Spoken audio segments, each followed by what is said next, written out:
네, 수요일 그냥 갈 수 없잖아 코너입니다. 오늘은 미래통합당의 미래를 점쳐본다 이런 주제로 말씀을 나눠보죠. 이종근 시사평론가 나오셨습니다. 어서 오세요. 네, 안녕하십니까? 예, 충격의 4연패 또 보수정당 사상 처음으로 상대당에 180석을 허용했습니다. 미래통합당. 충격을 이제 추스르고 새로 가야 되는데 그 과정 쉬워 보이지는 않습니다. 어제 밤에 전수조사를 심재철 원내대표가 했다고 해요. 네네. 그 결과부터 좀 알려주시죠. 네, 오늘 최고위원회에서 결과를 발표했습니다. 네. 일단 140명에게 일일이 다 전화를 했다는 거예요. 140명이면은 의원들하고 당선인하고 합쳐서 딱 두 사람만 통화가 안 됐다고 합니다. 네. 그래서 이제 140명에게 의견을 물어본 결과 이미 그 전제를 이렇게 달았어요. 단 한 사람이라도 더 앞선 쪽, 그러니까 그게 과반 이런 거 말고 표가 많은 쪽이 무조건 그냥 결정된다. 무조건 그냥 그쪽으로 결정되겠다고 해서 지금 김종인 비대위라고 물어봤대요. 아예 전수조사에서 그냥 비대위를 할 거냐, 조기 전대를 할 거냐 이렇게 안 묻고 김종인 비대위를 할 거냐 아니면 조기 전대를 할 거냐 이렇게 물어봤는데 김종인 비대위를 찬성하는 사람이 더 많았다고 합니다. 기자들이 얼마나 더 많았나요? 그랬더니 잊어먹었습니다. 대답을 했대요. 어찌됐든 한 표라도 더 많았기 때문에 이 김종인 비대위 체제로 가겠다라고 오늘 발표를 했습니다. 그러니까 비대위 체제로 가는 것이 결정이 됐고 그 비대위는 김정인 전 선대위원장이 이끄는 것으로 맞습니다. 이렇게 결론이 났는데 그러면 김정인 위원장은 받아들인답니까? 기자들이 이제 그래서 이 심재철 원내대표에게 그러면 수락하셨나요? 하고 물어봤는데 이제 만나 뵈야죠. 이렇게 대답을 했습니다. 오늘 김종인 전 선대위원장 모 방송과의 인터뷰에서 이렇게 얘기했어요. 지난번엔 연말까지라고 얘기했는데 기한을 정하지 마라. 기한 정하지 말고 전권을 다오. 그런데 이유는 이겁니다. 그러니까 지금 그냥 전당대회 치르기 위해서 그 과정 과도기로 나한테 주면 그건 아무 의미 없다. 그건 비대위도 필요 없다. 그런데 중요한 건 대선이 올해 말이면 이제 어느 정도 시작이 되잖아요. 왜냐하면 대선 경선을 위해서 캠프를 꾸리는 게 거의 올 연말이나 내년 초면 꾸리기 시작합니다. 3, 4월이면 이제 당마다 경선을 하잖아요. 그러니까 그 대선을 준비시키겠다. 그리고 자기는 나오겠다.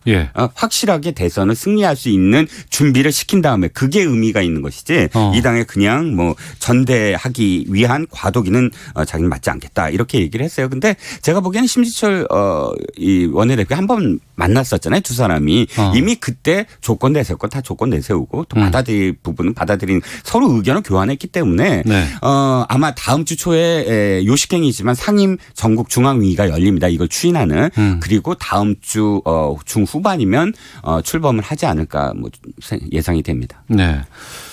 선택지가 비대위와 조기 전대였는데 각각의 장단점이 좀 있죠. 그렇죠. 비대위는 사실 당원 당규상에는 없어요. 원래 당원 당규를 좀 무시하고 가야 돼요. 당원 당규상으로는 5월 달에 전대를 해야 8월 달에 전대를 할 수밖에 없습니다. 그런데 문제는 지금 4연패잖아요. 도저히 보수정당으로서 지금 이런 경우가 없었잖아요. 그러다 보니까 일단은 저는 자꾸 저기가 생각이 나는 거예요. 민주당이 패배했을 때 한상진 교수가 백서를 만들었거든요. 그때 처절하게 반성을 했어요. 백서를. 그리고 그 반성한 내용을 김종인 당시 비대위원장이 나중에 그대로 완수를 하고 승리의 일을 이끌었거든요. 바로 이번 그 그러니까 비대위의 장점은 바로 그런 식으로 단순히 리모델링이 아니라 완전히 새로 짓는 리빌트가 가능하다. 왜냐하면 이게 그러니까 그 혁명 같은 거죠. 혁명은 기존의 헌법 체계를 무시할 수밖에 없잖아요. 그러니까 즉 기존의 당원 당규를 무시하는 수준에서 할 수 있는데 다만 이것이 조금이라도 구성원이 이건 당원 당규에 위배되잖아 하고 계속 목소리를 내면 흔들릴 수밖에 없는 구조. 그다음에 거꾸로 그러니까 전당대회는 합의에 의해서 어쨌든 당원 당규상으로 가니까 정당성은 확보가 되죠. 하지만 국민들이 또다시 똑같이 선수가 많은 사람 또는 뭐 정파적으로 또 어떤 지역 아니면 나이가 많은 사람 이런 식으로 당권을 잡아서 또다시 어떻게 혁신할 수 있겠느냐 이런 또 국민들의 시선이 있거든요. 그렇기 때문에 아마도 구성원들은 비대위를 택하는 쪽이 그만큼 위중하다라고 판단을 한 것 같습니다. 우리 현대사에 있어서 보수 정당 애초에 처음부터 자유당부터 민정당부터 민자당부터 해서 쭉 이어오는 전통이 있었습니다. 대선을 노무현, 김대중 이렇게 좀 뺏긴 적도 있었지만 전통적으로는 쭉 해서 자유당 때부터 보수 정당이 쭉 끌고 왔었는데 지금 이게 미래통합당만의 패배보다는 정말 보수정당의 패배로 봐야 될 것 같거든요. 왜 이런 추락이 나왔을까요? 앵커님 말씀하셨듯이 왜 사람들이 우리나라 국민들이 지속적으로 보수정당을 많이 찍었느냐를 봤을 때 저는 두 가지 이유가 있다고 봅니다. 네. 안정희구. 그러니까 진보 그룹은 좀 불안정하다. 네. 그들이 변화를 얘기하는 건 좋긴 하지만 그 변화하는 과정에서 상당히 많은 갈등들이 노정이 되고 그 갈등 상황이 우리 사회를 불안정하게 하는 게 아니냐. 그래서 안정을 해야 된다. 일단 이런 심리. 네. 두 번째는 보수 정당이 진보 정당보다 능력이 있다라는 생각을 언제나 많이 했어요. 그러니까 진보 정당은 언제나 민주화 과정에서 군사 정권과 싸우고 하다 보니까 투사들이 많고 운동권이 많고 시민단체의 활동가들이 많고 그런데 보수 정당은 기득권 주류이다 보니까 전문가 그룹이 많다. 전문가들 의사, 뭐 변호사, 판사, 뭐 그런 과학자 이런 전문가 그룹들이 탄탄하기 때문에 능력이 있다. 예. 이런 생각들을 갖고 있었던 것 같아요. 그런데 문제는 네. 이번에 그 두 가지 면에서 모두 다 민주당이 더 나았다. 민주당을 하는 게 더 안정적이다. 예. 민주당 사람들 봤더니 능력 있는 전문가들도 많다. 이렇게 된 거예요. 실제로 그 직업군을 보면 전문가 그룹을 만약 비교를 할 때 민주당이 더 많이 갔어요. 이 초선들 보면. 네. 그렇기 때문에 이 두 가지 세력 그러니까 안정희구 세력과 그다음에 전문가 선호 세력이 을 빼앗겼다. 이게 치명적인 결과를 낳은 것 같습니다. 네. 그러면 이 지금 미래통합당 쪽에서는 앞으로 뭘 할 수 있을까요? 사실 그 4연패를 한 이유가 이겁니다. 패배한 정당은 사실 두 가지 중에 한 가지를 선택해야 돼요. 하나는 낡은 싸움을 계속한다. 기존 노선을 계속 유지를 해서 네. 계속 이 완고한 소수파들이 계속 당권을 잡고 낡은 갈등 구조로 계속 확산시키면서 네. 결국은 소수파로 계속 전락하는 그 과정. 예. 이 하나고 하나는 완전히 낡은 싸움을 버려버리고 새로운 지지층 기존 지지층이 아니라 새로운 지지층으로 확대해 나가는 전략. 네. 이 두 가지 중에 하나의 전략을 택해야 되는데 4연패하는 건 그 소수파로 전락하는 길. 낡은 싸움을 계속 고집하고 자신이 옳다고만 계속 여기는 완고한 소수파들이 당권을 계속 잡았기 때문이 아닌가 싶습니다. 청취자 이주유님께서 미래통합당은 참신한 인사통해 체제를 정비해야 합니다. 원외 인사라도요. 보수의 가치를 정립하고 국민에게 마음을 호소할 필요가 있습니다. 최종옥님 통합당에 100명이 넘는 국회의원들이 있는데 이 당을 이끌 사람이 외부에 있다는 것이 안타까운 상황입니다. 보수 쪽에 좀 관심 있는 분들께서 여러 의견들도 보내주고 계시는데요.